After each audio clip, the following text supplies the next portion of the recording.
Okay, hi people. Going to give you an update on the complaint on the prescriber episode, and I'll probably do another episode later on to my overall health situation. Okay, but if I talk about both subjects, this will drag on too long for one video, so I'll just limit it to Ms. Malpractice, as you know. So, and oh, by the way, if you're wondering throughout all these videos between, the light coming in from the window, and the reason I have to have that is because it throws off the white balance, I guess, on the webcam. I don't know, because if I close them, then the audio and video is all out of sync. All right, so that's why I got to have that light coming in behind me, and then to counteract the light shining into the webcam, then I have to have a lamp above my desk here, blaring away in my eyes, so I really can't see a damn thing. So that's why you often see me squinting. All right, but okay, so it's been 3 months since it was right at the beginning of the year when I heard from, the licensing board, how they were initiating the inquiry into my allegations. All right, so, and, of course, these things are going to take time, being on the, government bureaucratic level, as you can imagine. So, it's been 3 months. I haven't heard a damn thing. So I'm getting just a wee bit impatient. So I called them today. All right, and I know I probably shouldn't be blurting this out. All right, but come on, who gives a shit? At this point, I'm not mentioning any names. So it doesn't matter. So like I said, I called this morning and just spoke with the person handling the case, and so he told me it's still the investigation, the process is still ongoing. Okay, and sorry, one thing I also meant to mention earlier on the health front. Yeah, I'm still very sleep deprived, so doing my best to hold it together here and concentrate on my thoughts. Okay, it's not easy, but anyway, so really the only one or two things he told me, and of course, I kind of got the impression he was not in the position to really get into specifics, okay? But based upon what he told me, then again, it sounds like there might not be all that much in the way of specifics that he can give me right now. I say that because, like I said, two things. He's still waiting. Well, apparently he's waiting for her to respond to some kind of request, a written request, okay, and for information. So the his office is still waiting on that front. And I'm going to touch upon that and just elaborate on a couple of things about waiting on information. I just want to talk about that in just a moment. But no, the second thing he said was that, and I would hopefully like to take this as a potentially positive sign, is that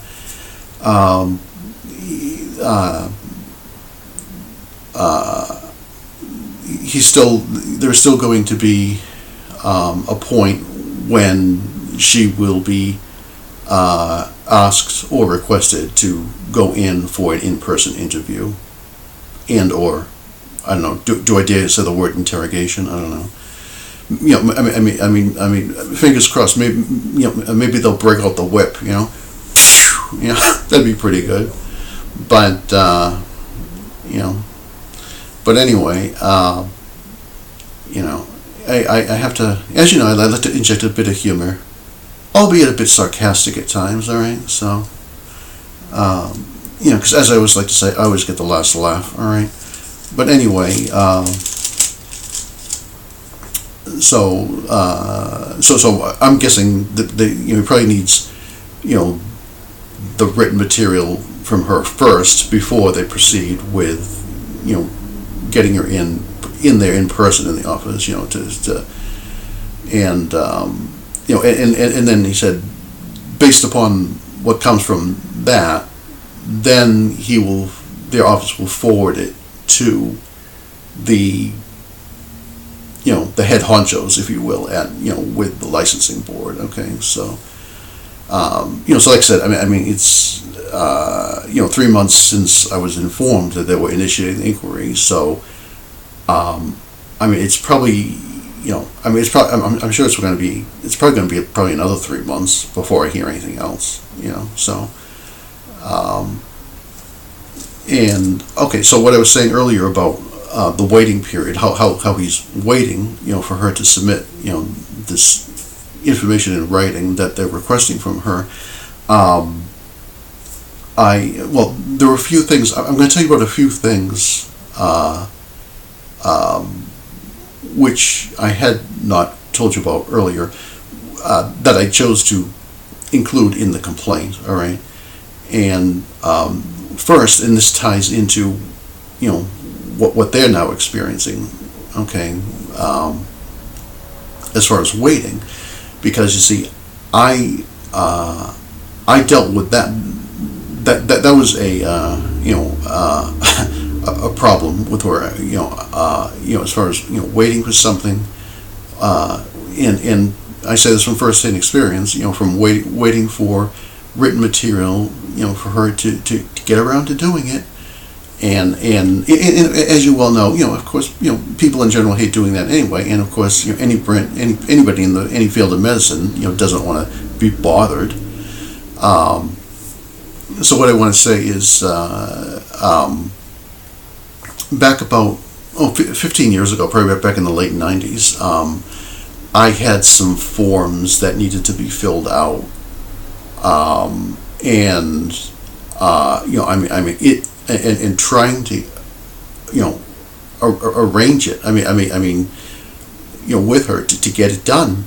It was like, this major undertaking, and eventually, finally got them filled out, during an appointment, because it's I don't know if this is really fair or not, but but she has taken the position that if she's going to have to be bothered and inconvenienced to do this, it's going to happen on your time during an appointment, okay, and that was the only way those forms are going to get done, okay, and in the office, who requesting this information, okay, I had done everything on my part, and everything stuck waiting for her, and I had this I had this office in Boston calling me, and they're like, what the hell is the matter with her? Why is it taking so long to complete these forms? And here I am, have to making frigging excuses for her.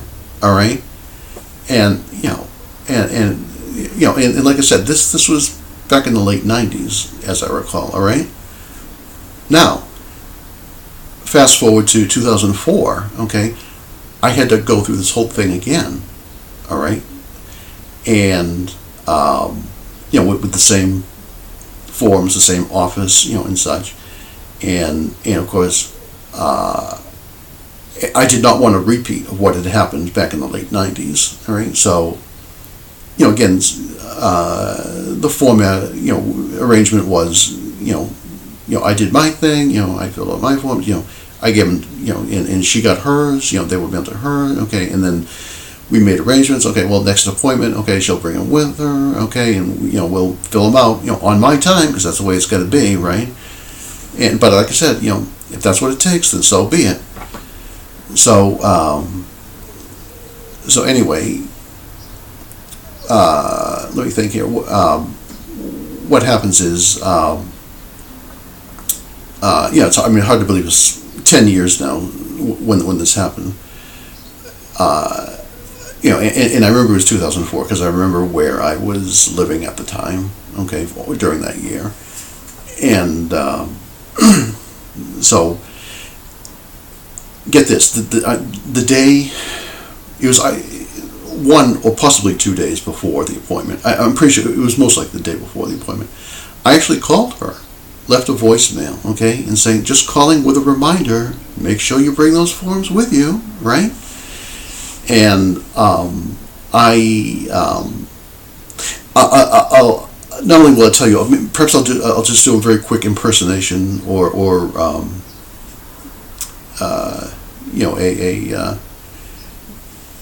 what's the word I'm looking for? A reenactment of what happened. Okay, so so we have this appointment, right? And she comes in, and I'm like, okay, well, you sit down. Okay, well, so I say to her, okay, well, let's let's get started on those forms so we can take care of this right now and get this all taken care of, and so we don't have to deal with it anymore, right? And I'm going to imitate her reaction after I said that, okay? And she goes like this.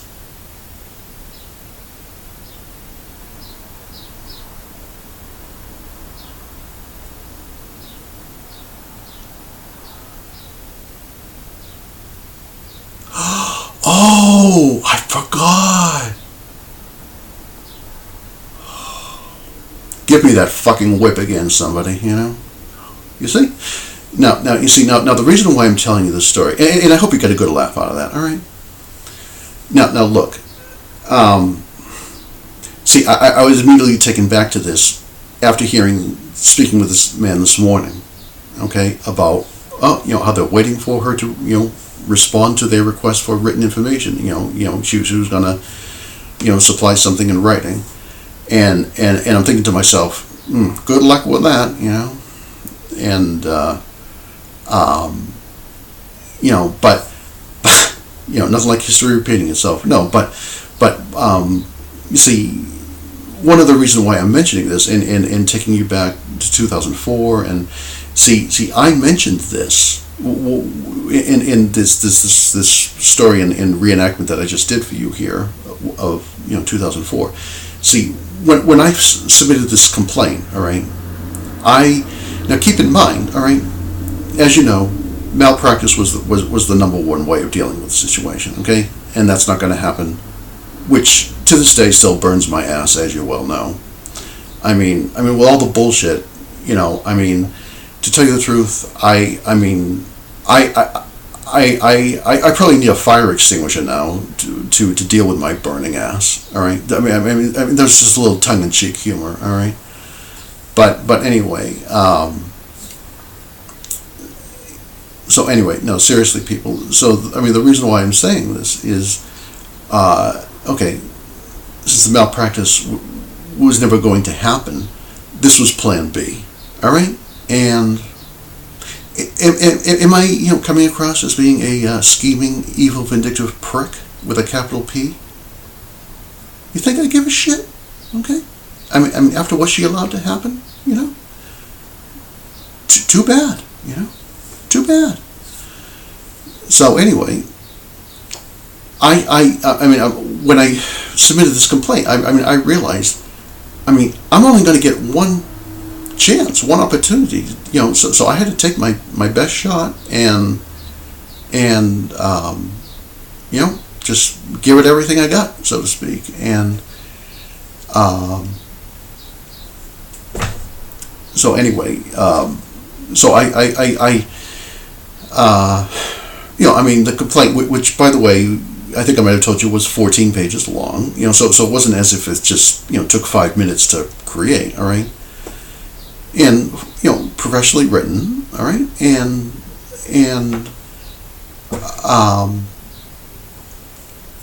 so I structured it and created and formatted it in a way that, of course, not only made her look as negligent as possible, but also, again, following on the heel of what I just said of,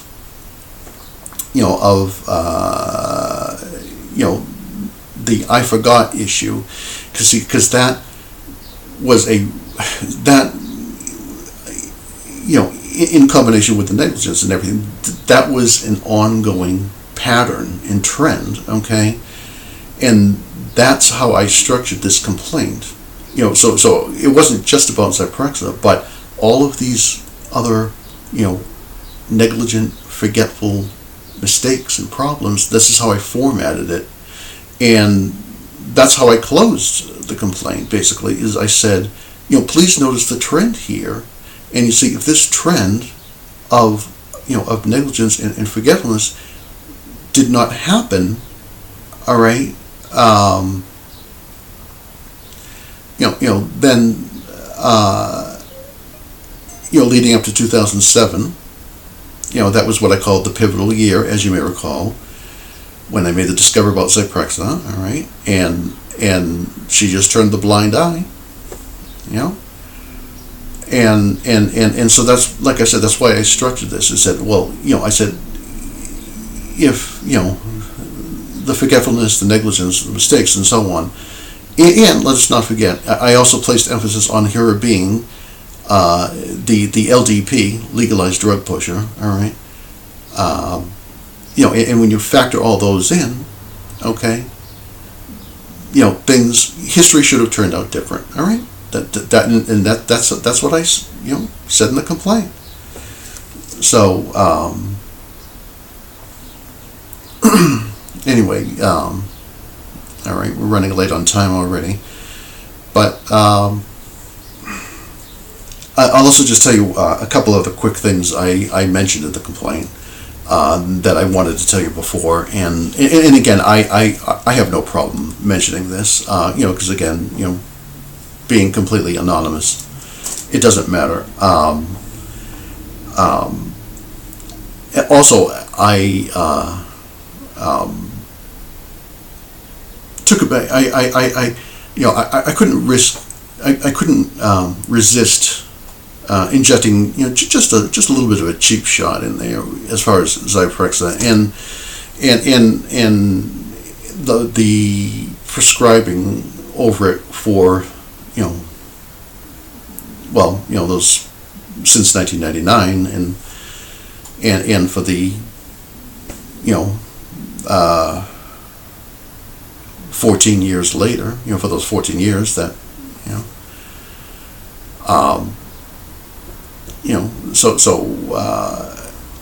I said, now as you know, one of my other favorite phrases to use is the $1 trillion question, right? So with that in mind, I said, I just kind of like threw out just tossed out kind of like something to contemplate, and I said, well, it would be interesting to know how much, or how much, if any, financial compensation she has received over, those 14 years for prescribing zyprexa. All right. Now, for all I know, she may have not received anything at all. Okay, who knows? But I just thought, it was a valid point in bringing up. All right, and also on the financial billing front. Of course, you might remember back last spring, summer, when I made the discovery and gave you showed you the example of how she was double billing. Beginning in 2013, she started double billing Medicare for her time and appointments, to compensate for the insurance payments being reduced, which I believe began in 2013, and of course they've been reduced before. poor in recent years as well. So it's just another further reduction, and obviously a further reason and incentive for her, to start double billing. All right. Now, of course, it'd be interesting to know if she does that to all her other patients as well. I have no idea, but no. The reason I'm mentioning that is because I did enclose a couple copies of what I showed you, basically from that episode of the two separate line entries on the same date, and for services rendered, and however, it is possible the board with their investigation, they may not even address that or talk about it or whatever. And I say that because I was reading on their website. I don't know. They did make a comment about they do not address billing issues. I guess I think that was the phrase they used. So I don't know if they'll pursue that. And of course, I mean technically it's probably something that should be addressed with CMS. The Center for Medicare Services, as they call themselves. But but I'm not even going to bother with that. But and just one other quick thing I was going to mention that I also included in the complaint. As you may recall, one of the most outrageous things which irritates me even to this day, was in fact it was just about 2 years ago. I remember it was like mid-April 2012 or thereabouts, when I started having the withdrawal side effects, and of course I had called her, and that's when she said, "Oh well, I don't have much experience prescribing it, and I don't have any experience taking people off of it, and I'm like, oh, okay, that's perfectly okay. Nice bureaucratic bullshit excuse, to justify her negligence, and I mean seriously, to think she can legally get away with that crap. Come on. So anyway, and of course I certainly wrote in lengthy detail about that whole situation. Well, the entire withdrawal process, but as well, as what I just told you, when she came out with that outrageous remark, and I said, and I closed that, ended that paragraph by saying, I know I was getting a little carried away and dramatic, but I said, what in God's name is going on here? All right, she has the medical authority to prescribing this dangerous stuff, but when it comes to withdrawal, she doesn't think it's part of her job description. Know what to do. So like I said, I'm only going to get one shot at this. So I just had to make it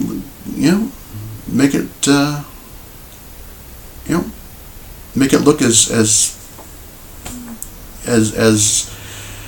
not only credible but also as alarming, that this kind of bullshit goes on in this branch of medicine. Now, whether to tell you the truth, whether this goes on in other branches of medicine, I really don't know. Okay, but so anyway, I'm trying to think what else I can tell you here.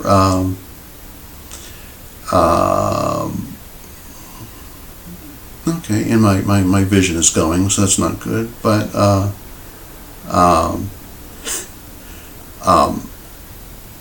right, let me see here. Okay, so anyway, I'm trying to read my notes here, and I can't see a damn thing. All right, but anyway, I'll quickly tell you that you might also recall I had that other place in mind that I was gearing up psyching myself up to go to. And last month, I'll tell you more about the medical aspect of it as far as my the health and panic attack issue element to it. But these people, and of course they were a small practice of nurse practitioners, and of course I wasn't too crazy about this, being thrilled about this, being nurse practitioners, because I think, well, you probably know how I feel about those people. But long story short, they were prepared to take me on. Okay, and I had been communicating with them a few times, dating back to a year ago, and I wound up having a setback on the panic front, and then they basically pulled a 180 on me, and they said, well, given what's, the nature of your condition, what's happened, actually they came out and right on and said it to me on the phone. They said, given the nature, your condition, like I said, sorry for repeating myself, and the symptoms that I have, they said, you would be best to go find yourself a psychiatrist. And so they, like I said, they reversed their, intention of taking me on as a patient and blew me off. But, as I always like to say nowadays, who the hell am I to complain, right? So, anyway, so I don't know. I mean, maybe some of you can relate to that. I don't know. I mean, just as far as, this,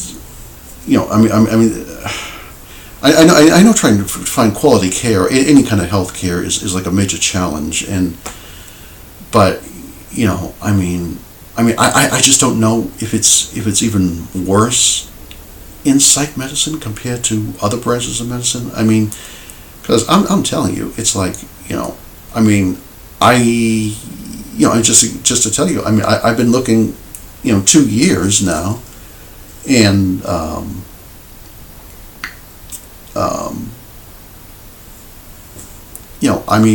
I have not been able to find anybody with prescribing privileges, who would be able or willing, to see me, to do an occasional visit, at here where I live, and I just, what really just irritates me about that is it seems like there are all other kinds of medical problems people have, and there's just like, tons of home health care available, but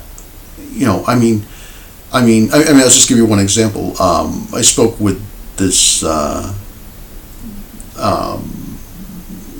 guess it's privately owned, this, business that, company that provides mental health services, or should I say behavioral health services, because I don't know about other parts of the country, but now everybody uses the word behavioral, so I guess it's more politically correct and easier to the ear, hearing that word behavioral medicine.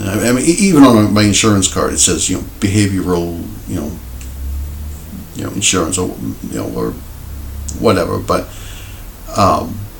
no. But what I was saying, just as one example of these people I had contacted, they said they could send, I don't know, some kind of, psychotherapist or whatever the hell it was, to see me, but I would have to travel to their location, which is that's a good half-hour drive, and where they are. I haven't been there in that part of the world. I didn't even travel that distance in almost over 20 years, and I don't know. I mean, I'm like I said, I don't know if, others experiences as well, but I mean, it just never ceases to amaze me how you just have, these doors just slammed in your face, and I don't know, something very very wrong with the system here, but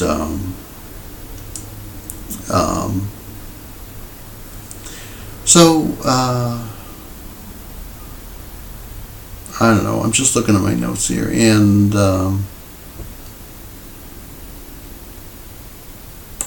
I guess that's I don't know. I guess that's going to do it. I guess, but running kind of long here. Half an hour. That was fast. So, I'll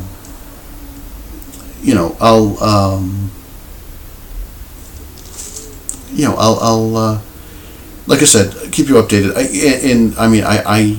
I'm not expecting to get any kind of update probably for at least another few months as far as the investigation and such on her. So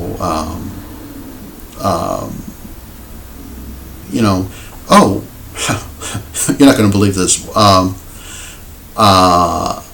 There is a possibility. I hope I'm wrong about this, but there is a possibility that this man I spoke to this morning lives in the same town, the same small city as Ms. Malpractice. Can you believe that? I mean, it's it's not a big city, right? I mean, it's only, I know the population is probably, I don't know, 20,000, if that, 15,000, I don't know, but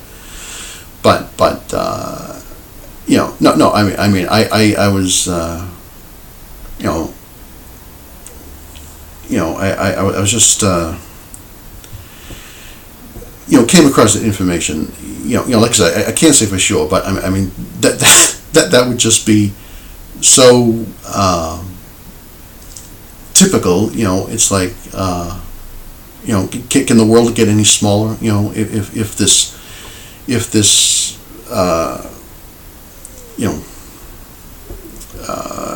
guy handling the investigation portion of the case, lives right in the same city as she does. It's like, oh God, please don't tell me that's the case.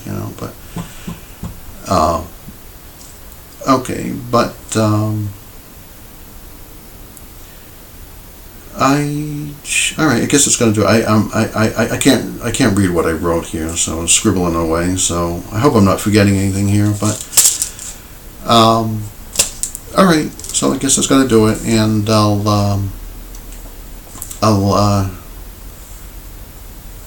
try to get around to doing another withdrawal episode. If you want to hear some more thrilling news, right? So. Thanks again for listening and watching, and I hope you didn't throw up in the process. All right, so thanks.